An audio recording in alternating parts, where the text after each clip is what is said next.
Hola a todos, bienvenidos a mi canal. Y bueno, os voy a contar una historia que comienza en uno de los barrios más pobres de Inglaterra, concretamente en Newcastle. Estamos en 1957, en plena posguerra, y en este barrio no había zonas verdes, parques ni edificios donde los niños pudieran jugar en un lugar seguro. Por el contrario, estaba lleno de refugios antiaéreos, casas en ruinas en las que los derrumbes eran habituales. Nuestra protagonista es Marie Florabel, nacida el 26 de mayo de 1957. Su madre era Betty, una adolescente de 16 años que no tenía, digamos que no tenía muchas ganas de ser madre, ¿no? De hecho, para ella su hija sería un estorbo desde que nació. Cuando le pusieron a la bebé encima, lo primero que dijo fue: aparten esa cosa de mí. Betty era una adicta al alcohol, consumía y aparte de todo esto, pues ejercía el trabajo más antiguo del mundo, que ya todos sabemos cuál es, por no decir que era prostituta. De su padre biológico no se sabe nada, se cree que ni Betty mismo sabía quién era, pero se casó con Billy Bell, que era un delincuente de la zona. Se casaron poco después del nacimiento de la pequeña. Billy y Betty tendrían más tarde dos hijos en común. Billy acabaría en prisión por robo a mano armada, dejando a Betty sola a cargo de los tres menores. Pasó el tiempo y Betty seguía sin sentir nada bueno hacia su hija y no la trataba como debería. Sin embargo, a los hijos menores sí que los trataba un poquito mejor que a Mary. Betty quería deshacerse de la pequeña a toda costa y por eso intentó intoxicarla en varias ocasiones. La primera vez, Mary tenía tan solo 1 año de edad. Le daba narcóticos que dejaba a la pequeña inconsciente. La última vez fue la más grave, ya que dejó a Mary en parada. Pero por suerte, la hermana de Betty, llamada Kat, fue de visita a casa de su hermana, vio la situación y la obligó a que llevara a la pequeña al hospital, donde por suerte consiguieron salvarle la vida. Aunque se cree que debido a la falta de oxígeno por la parada que sufrió Mary, le pudieron quedar secuelas psicológicas. En otra ocasión, Mary cayó desde la cornisa de una ventana. Bueno, en verdad unos medios de comunicación dicen que se cayó y otros dicen que fue su madre quien la empujó, así que pues no sabemos. La cosa es que Mary quedó gravemente herida y según las pruebas que le realizaron en el hospital sufrió daños en el cerebro, concretamente en el área prefrontal. El área prefrontal es el área del cerebro encargada de coordinar las emociones, lo cognitivo, la toma de decisiones y es la responsable de un comportamiento social adecuado. También es donde se forma nuestro juicio acerca de lo que está bien y de lo que está mal. La niña también estaba desnutrida y eso, aparte de secuelas físicas, pues también pudo dejarle secuelas psicológicas. Betty solía dejar solo a su hijo con extraños durante días cada vez que tenía que ir a Glasgow a trabajar. Cuando Mary cumplió 2 años, empezó a ir a la guardería y fue en ese momento cuando desarrolló una curiosidad enorme por los estrangulamientos. De hecho, intentó estrangular a un compañero. La profesora se dio cuenta y le regañó muchísimo, explicándole que eso no podía hacerlo y que podía hacerle muchísimo daño. A lo que Mary le respondió con total frialdad: ¿por qué no puedo hacer eso? ¿Podría matarlo? Mary y sus hermanos no estaban recibiendo una educación como la de los otros niños, mientras que a esto les solía inculcar la importancia que tiene el decir la verdad. A los niños, o sea, a estos niños, su madre los obligaba a mentir. Tenían que decir que Billy era su tío porque si la gente se enteraba de que Billy era el padre de Betty y sus hermanos, pues, de Betty, perdón, de Mary y sus hermanos, le quitarían una paga que recibía por ser madre soltera. También tenían prohibido hablar con gente que tuviera relación con el gobierno. Cuando Mary cumplió 3 años, su madre intentó darla en adopción. Bueno, más que darle en adopción, intentó regalarla porque era sin ningún tipo de papeles ni nada legal.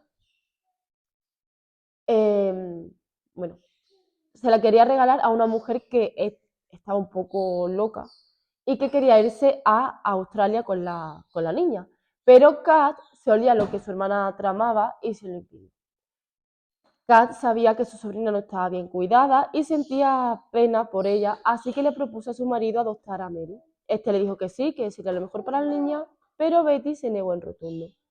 La vida de Mary iba de mal en peor, sobre todo cuando cumplió los 4 años de edad, porque fue en ese momento cuando Betty obligaría a la niña a ver cómo ella mantenía relaciones con otros hombres y que la pequeña participara en esos encuentros, porque sabía que algunos hombres pues pagarían muy bien por ella. Ya sabemos qué tipo de hombre hace estas cosas. Estos abusos estaban haciendo de Mary una niña fría, calculadora, sin sentimientos, mentirosa y manipuladora, a la que le gustaba maltratar y matar animales pequeños. También desarrolló una personalidad antisocial y agresiva. De hecho, tan solo se relacionaba con una niña 2 años mayor que ella llamada Norma Bell. Aunque compartían el mismo apellido, no tenían ningún tipo de parentesco. Cuando Mary cumplió 8 años, su madre vendió la virgen de la pequeña a un pez. Este hecho traumatizó aún más a Mary y debido a esto, a la edad de 10 años, desarrolló enuresis nocturna. La enuresis nocturna es la misión involuntaria durante el sueño después de la edad en la que generalmente comienza el control de esfínteres. Cada vez que Mary mojaba la cama, su madre le refregaba las sábanas mojadas en la cara y después sacaba el colchón a la calle para que todos supieran lo que había pasado y pudieran humillarla. Un sábado, 11 de mayo de 1968, estaba toda la familia reunida. Los adultos estaban hablando de sus cosas, mientras que los niños jugaban.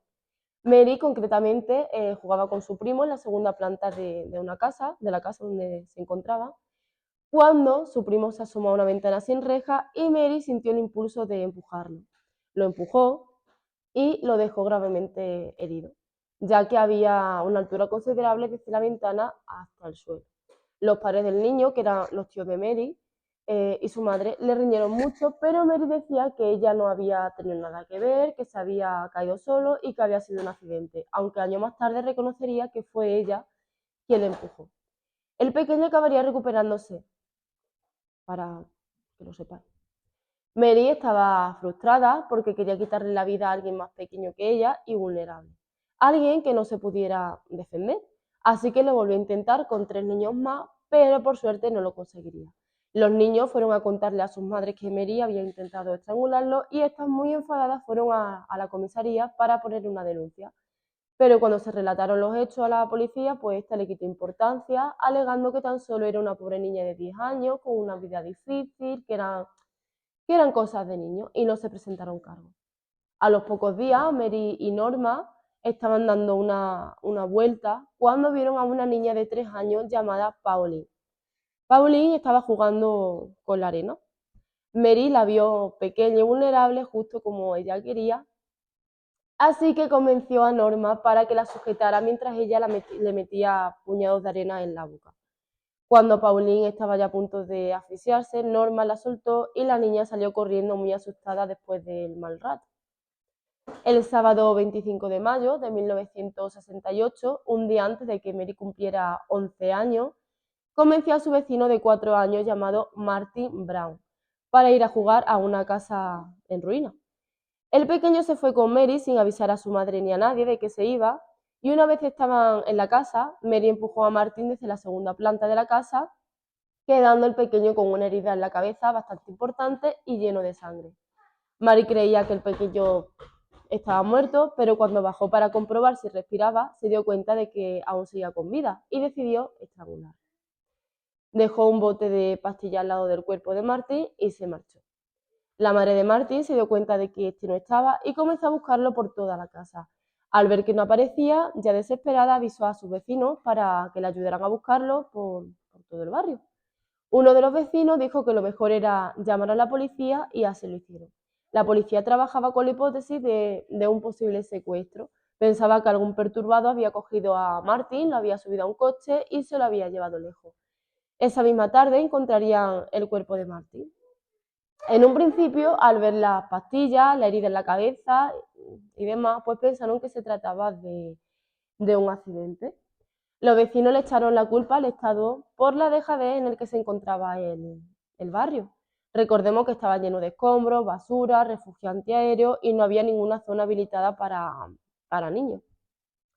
Por estos motivos, los vecinos decidieron hacer una manifestación y con pancartas en mano se echaron a la calle a reivindicar sus derechos al gobierno. Mary era una de las primeras que estaba con un cartel en la mano en la manifestación. Aunque pensaban que lo que ocurrió con Martin había sido un accidente, le realizaron la autopsia y esto reveló que aunque el golpe había sido muy grave, no resultó mortal y que Martin murió por estrangulamiento. La policía ya sabía que había un asesino suelto y que tenía que ponerse manos a la obra.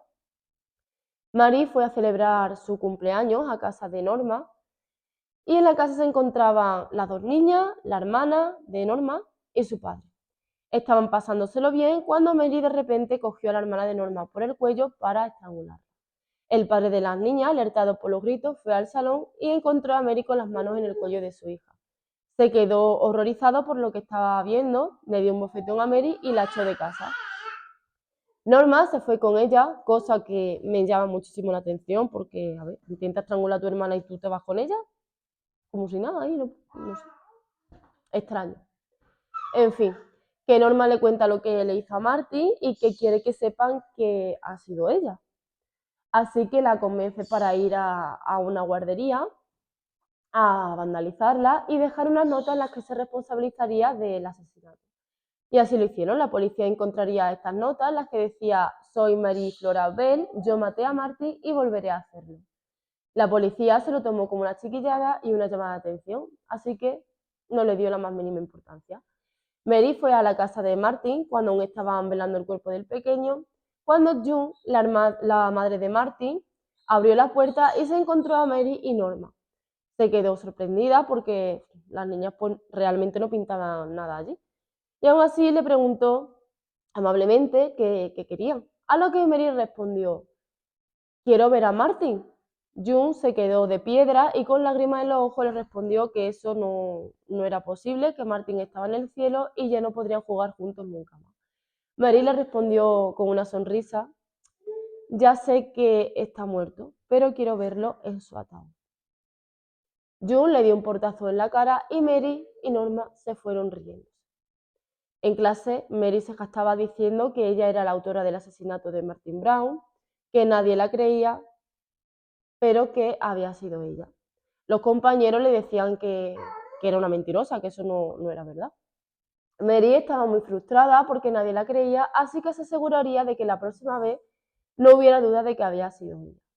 Un miércoles 31 de julio de 1968 iban a hacer una demolición de un edificio y alrededor se concentraron un montón de niños y curiosos para ver cómo demolían el edificio.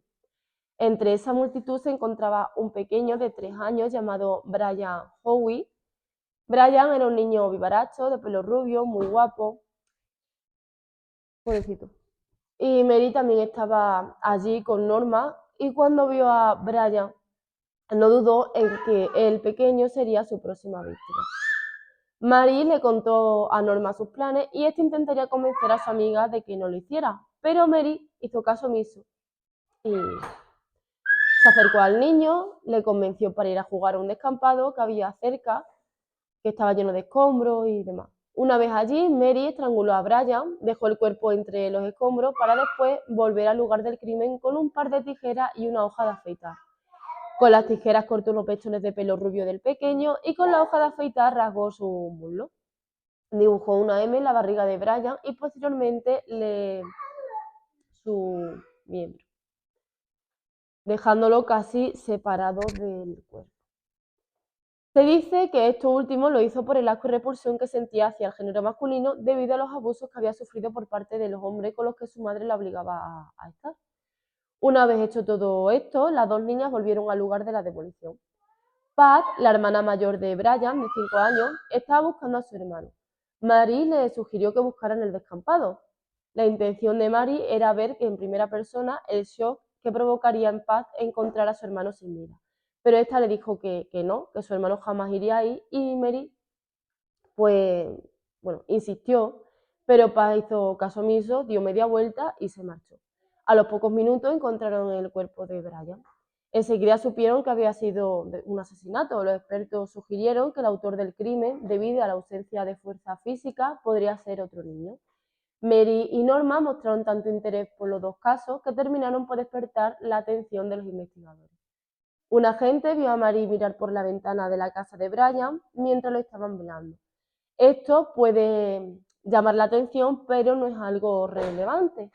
Pero es que Mary estaba frotándose las manos y sonriendo mientras contemplaba la escena. Claro, esto ya es un poco más turbio. La familia de ambos niños alertaron a la policía, ya que tanto Mary como Norma los acosaba con preguntas, digamos, incómodas. Les preguntaba que si echaban de menos a los pequeños y que si sufrían por ello. Todo esto lo preguntaban con una sonrisa en la boca y con miradas cómplices. La policía decidió interrogar a Mary y James Dobson fue el policía que se encargó de interrogarla. Mary le dijo que había visto a un chico de unos 8 años pegarle a Brian aquel día. Además, aseguró que ese chico malo llevaba unas tijeras rotas. Dijo, eran plateadas con algo que no estaban bien, como si una de las hojas estuviera rota o doblada.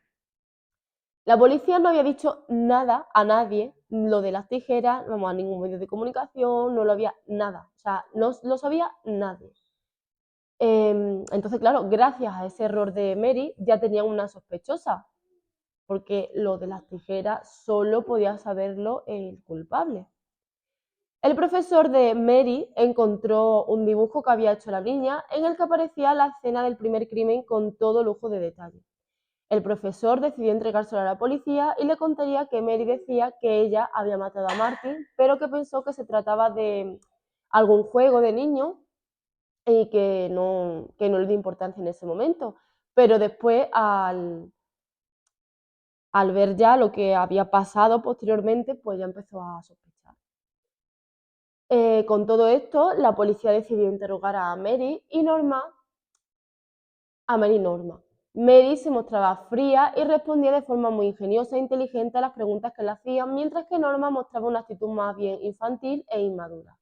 Al final, las dos niñas acabarían peleándose y culpándose mutuamente. Norma decidió cooperar e implicó a Mary, incluso dijo haber intentado que su amiga no estrangulara a Brian. Además, aseguró que su amiga le explicó cómo había que hacerlo. Le aprietas, presionas y así es como... Mary admitió haber estado allí, pero acusó a Norma de todo. Norma relató algo más sobre la muerte de Brian. Ella dijo, sus labios estaban violetas. Mary recorrió sus labios con sus dedos. Ella decía que le gustaba hacerlo. Mary dijo que Norma era una mentirosa, que siempre intentaba meterla en problemas y después dijo, yo no podría matar ni a un pájaro por el cuello, eso es horrible. Finalmente, en agosto, Mary y Norma fueron detenidas y acusadas de 2 cargos de asesinato en segundo grado. El fiscal le dijo al jurado que la única razón de Mary Bell para asesinar era experimentar el placer y la excitación de matar. El 17 de diciembre de 1968, Mary Bell fue absuelta del cargo de asesinato, pero condenada por asesinato en segundo grado. A Mary se le realizaron pruebas psiquiátricas que decían que Mary manifestaba claros indicios de psicopatía. El psiquiatra David Westbrook sostuvo que Mary tenía un claro desorden psicopático. Cuando el juez le consultó si conocía algún lugar donde se la pudiera derivar, dijo que no y agregó que consideraba que el tratamiento para una dolencia tan severa podía tardar años. Por otro lado, el doctor Orion vio en ella una falta total de empatía. Además, durante el juicio se supo que había maltratado animales y que no mostraba ningún tipo de remordimiento por los homicidios. Tan solo le preocupaba su propia detención. Los peritos caligráficos certificaron que las notas halladas en la guardería, habían sido escritas por ambas chicas. Una declaración de las tantas que hizo Mary en la audiencia golpeó por su dureza a los allí presentes. Esta dijo, me gusta lastimar a la gente. El juez Cusack sostuvo en su alegato final que Mary representaba un gran peligro para otros chicos. Es mi deber proteger ante todo a otra gente. Ella representa un grave riesgo para otros niños si no es vigilada de cerca y hay que tomar todos los recaudos posibles para ver que no cometa de nuevo hechos como estos por los que ha sido juzgada y hallada culpable. El jurado tardó 3 horas y 40 minutos en llegar al veredicto. Mary fue sentenciada a prisión indefinida. Lo de prisión indefinida yo lo entendía como cadena perpetua, pero no es así. Significa como que está X tiempo en la cárcel hasta que consideren que ya no representa un riesgo. Seguimos. Norma, en cambio, fue absuelta de ambos cargos. Por primera vez Mary lloró desconsolada, claro, porque tenía que ver con ella.